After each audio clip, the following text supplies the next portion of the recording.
जब भी आपकी कार की स्टेयरिंग रैक से आवाज़ आने लगे यहाँ और यहाँ के बुश कटने पर, जैसे इसमें प्ले हो गया है, आइए दिखाते हैं।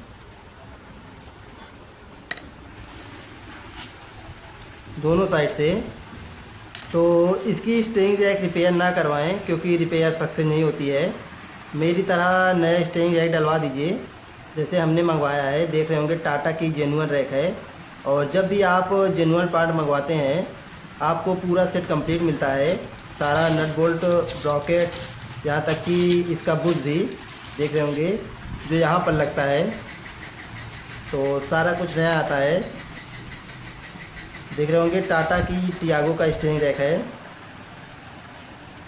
अभी हम इसमें फिट करते हैं। टाटा की कार है तो टाटा का स्टेयरिंग रैक भी लगेगा। थैंक यू दोस्तों, मिलते हैं अगली वीडियो में।